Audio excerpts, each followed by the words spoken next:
안녕하세요, 양양즈입니다. 오늘은 저희 양양즈가 중국의 유명 시인에 대해 알아보고자 합니다. 어떤 시인인지 다들 궁금하시지 않으신가요? 이 시인은 중국에서 정말 유명한 사람인데요. 중국의 문학가 하면 빠질 수 없는 소동파도 이 시인을 매우 좋아하고 존경하여 이 시인의 거의 모든 시에 화답시를 남겼다고 합니다. 이 시인이 누군지 예측이 가시나요? 혹시 도연명 아닌가요? 맞습니다. 저희가 오늘 소개할 시인은 바로 도연명입니다. 도연명은 우리 한국의 고전 문학에도 종종 등장하는 시인이니 모두들 한 번쯤은 들어보셨을 것 같은데요. 맞아요. 그럼 본격적으로 도연명에 대해 알아보도록 합시다. 이번 영상은 크게 1부에서는 도연명에 대해, 2부에서는 도연명의 대표작인 귀거래사에 대해 이야기하는 시간을 가져보도록 하겠습니다. 그럼 도연명은 어떤 사람이었는지 알아볼까요? 지민 씨가 먼저 도연명이 살던 시대에 대해 이야기 부탁드려요. 도연명은 중국의 대표적인 전원 시인이에요. 네이버 지식백과에서는 도연명을 무릉도원을 노래했던 시인이라고 요약하고 있는데요. 하지만 도연명이 살던 시대는 무릉도원과는 달리 매우 혼란스러운 시대였어요. 도연명은 진, 송의 왕조 교체기를 살았던 사람이에요. 도연명의 생애 기간에 재위했던 동진의 황제 5 가운데 2년간 재위하다가 병사한 제8대 간문제를 제외하고 나머지 제왕은 모두 폐위되었다는 것을 통해 동진 왕조의 불안과 정치적 혼란을 알 수 있겠죠. 또한 이 시대는 과거 유가가 국교였던 시대와 달리 도가 사상이 유행하였고 불교도 본격적으로 발전했어요. 이렇게 다양한 사상이 등장하고 발전하여 도연명은 유가와 도가를 비롯하여 여러 사상을 받아들이고 이를 자신의 방식으로 조화시키며 자신의 인생 철학을 확립했어요. 도연명이 여러 사상의 영향을 받았다니 매우 흥미로운데요. 미정 씨가 도연명의 사상에 대해 더 자세히 말씀해 주시면 좋을 것 같아요. 도연명은 유가 사상의 영향을 받아 정계에 나가 자신의 뜻을 펼치는 것에 애착을 보이기도 하지만 도가 사상의 영향을 받아 이런 자세를 경계하기도 했는데요. 이러한 태도의 변화가 가장 잘 보이는 것이 그가 41세에 정계를 떠나 은거하기 시작한 시기예요. 그는 정계를 떠나기 전에는 벼슬에 강한 욕심이 있었지만 그가 본성적으로 구속을 싫어하기도 하였고 당시 시대 상황이 올바른 길을 선택한 사람들은 자신의 뜻을 제대로 펼치지 못하였기 때문에 은희를 선택하게 되었습니다. 은희를 선택한 이후 도연명은 자신이 직접 농사를 지으며 곤궁하게 살았는데요. 도연명은 아무리 곤궁할지라도 자신이 옳지 않다고 여기는 것은 받지 않으며 공자의 곤궁의 굳센 절개의 가르침을 생활 속에서 실천하려 노력했음을 알 수 있어요. 도연명의 인생 철학은 그의 문학에서도 잘 나타나는데요. 도연명의 대표 작품으로는 은희를 선택한 후 지은 귀거래사, 무릉도원이 처음 등장한 도화원기, 자전문학의 시작이라고 볼 수 있는 오류선생전 등이 있습니다. 다음으로는 도연명의 시가 어떠한 문학사적 의의를 가지는지 말해볼까요? 미정 씨는 뭐가 가장 먼저 떠오르시나요? 저는 도연명 하면 도화원기에 등장하는 무릉도원, 도화원 등이 가장 먼저 떠오르는데요. 그래서 그런지 후대의 작품들에 이상향이 제시되는 데 영향을 주었다는 점에서 도연명 작품의 의의를 확인할 수 있는 것 같아요.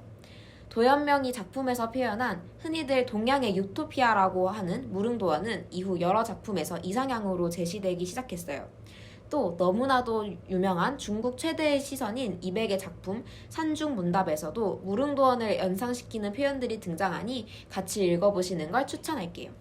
무릉도원이라는 말은 많이 들어봤지만 그게 도연명이 사용한 말이었다는 건 처음 알았네요. 다음으로 지민 씨의 의견을 들어볼까요? 네, 저는 도연명이 오원고시의 형식을 완성시키는 데 기여한 시인이라는 점에서 그 문학사적 의의가 굉장히 크다고 생각해요.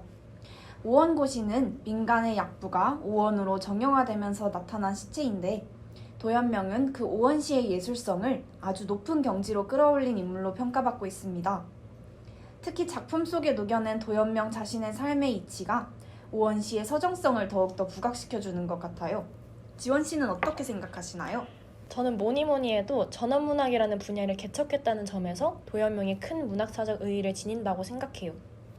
물론 이전까지도 농사와 관련된 내용이 등장하기는 했지만 도연명은 농사를 단순한 소재가 아닌 하나의 시적 주제로 삼아 자연에 대한 감회를 담아내었고 이후에도 이 전원이 중요한 주제로 활용되게 되었습니다. 저희가 나중에 함께 감상할 귀거래사도 이 전원시에 해당한다고 볼 수 있겠네요. 이렇게 해서 중국 최고의 시인인 도연명에 대한 소개를 마쳤고, 다음으로는 도연명의 대표작이라고 할 수 있는 귀거래사에 대해 알아보려고 합니다. 귀거래사는 제목에서 어느 정도 짐작할 수 있듯이 도연명이 마지막으로 관직을 내려놓고 고향인 시골로 돌아오는 심경을 읊으며 세속과의 완전한 결별을 말하는 시이죠.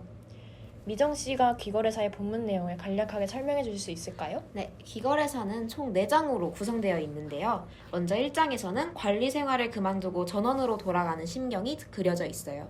시의 가장 처음부터 자 이제 돌아가자 라고 말하는 부분에서 고향으로 돌아가고자 하는 그의 다짐이 잘 느껴지네요. 맞아요. 다음으로 제2장에서는 고향집에 도착한 후 자신을 반기는 자녀들을 보며 느끼는 기쁨을 그리고 있습니다. 대문에서 아이들이 자신을 맞이하고 방에서 향기로운 술을 마시며 편안함에 미소 짓는 모습을 통해 매우 평화로운 분위기를 느낄 수 있어요. 제3장에서는 속세와의 단절을 얘기함과 동시에 영원한 휴식을 취할 날이 멀지 않았다고 말하며 전원 생활의 즐거움을 표현하고 있고, 마지막 4장에서는 전원에서 자연의 섭리에 따라 목숨이 닿을 때까지 살아가겠다는 뜻이 담겨 있습니다. 도연명의 대표작이라고 할 수 있는 귀거래사가 문학사에 어떤 영향을 미쳤는지 궁금하네요. 도연명의 귀거래사에는 도연명의 귀은 사상이 잘 나타나 있습니다. 귀은 사상이란 한자 풀이로는 돌아가서 은거하다라는 의미인데요. 이 귀은 사상은 한국과 중국의 여러 시인들에게 영향을 미쳤고, 많은 작품에서도 귀은 사상을 확인할 수 있습니다. 이인로는 한국에서 최초로 귀거래사에 화운한 화기거래사를 지었고, 이색도 독귀거래사를 지었음을 통해 이를 알 수 있어요. 지금까지 저희가 함께 귀거래사에 대해 알아보았는데요. 다들 귀거래사에서 어떤 부분이 가장 인상 깊었는지, 현대인의 관점에서 귀거래사가 어떤 교훈을 가지고 있는지 들어볼까요? 저는 이 귀거래사를 읽으면서 신선의 세계도 기약할 수 없다. 좋은 시절을 그리워하며 홀로 산과 들을 거닐고 때론 지팡이 세워두고 밭에 풀을 뽑는다. 아니면 동쪽 언덕에 올라 느긋하게 시를 읽고 맑은 강물 흐르는 곳에서 시를 짓는다. 그리고 천명에 맡겨 죽으리니 천명을 즐기며 살면 그뿐 무엇을 근심하랴 라는 부분이 가장 인상 깊었어요. 당시 중국 시인들이 신선을 추구했던 것과 달리 도연명은 천명을 즐기며 후회 없이 죽을 것이라고 말하고 있는데요. 저는 여기서 자신이 할 수 없는 일에 바라지 않고 자신이 할 수 있는 것에서 최선을 다한다면 후회가 없는 삶을 살 수 있을 것이라고 말하고 있다고 느꼈어요. 우리도 도연명처럼 자신이 가지지 못한 것에 미련을 두지 않고 현재를 최선을 다해 살아간다면 더욱 풍족한 삶을 살아갈 수 있지 않을까라고 생각해요. 저는 특정한 구절보다는 현대의 감상자로서 도연명의 작품을 보고 느낀 점을 말씀드리고 싶어요. 사실 귀거래사의 내용만 보았을 때 속세와 결별하고 자연에 귀의하자는 메시지는 우리가 실제로 행하거나 마음속에 깊이 새기기에는 공감이 안 되는 부분이 있을 거라고 생각해요. 하지만 이걸 그저 우리와 상관없는 옛 사람들의 글로만 단정하지 않고 현대인인 우리가 그들의 작품을 각자의 상황에 맞게 해석하고 그로부터 필요한 마음가짐이나 자세를 배울 수 있었으면 좋겠습니다. 그래서 저도 귀거래사를 볼 때 항상 자연에 있는 것 같은 편안한 삶을 누리지 못하더라도 잠시 동안은 속세, 현실을 잊고 나를 위한 시간을 가져보면 어떨까 하는 생각을 해보았습니다. 물론 극히 주관적인 해석이지만요. 맞아요. 그게 바로 고전을 읽는 이유이자 재미가 아닐까요? 저는 이 귀거래사를 읽고 특히 오류선생전에도 관심이 생겼는데요. 오류선생전은 작가가 본인을 오류선생이라는 허구의 인물로 표현해서 써나간 작품인데요. 때문에 작가 본인의 일상을 작품화하면서도 재밌게 이야기를 풀어나간 작품이라고 해요.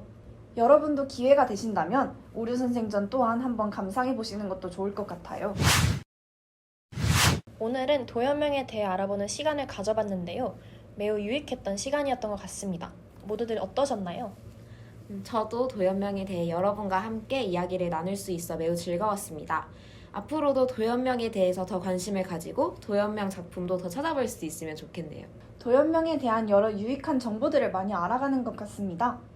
이번 영상이 모두들에게 도연명에게 한 발짝 더 가까워지는 시간이었길 바랍니다. 모두 시청해주셔서 감사합니다. 안녕. 뭐 어떻게 끝내? 안녕. 안녕.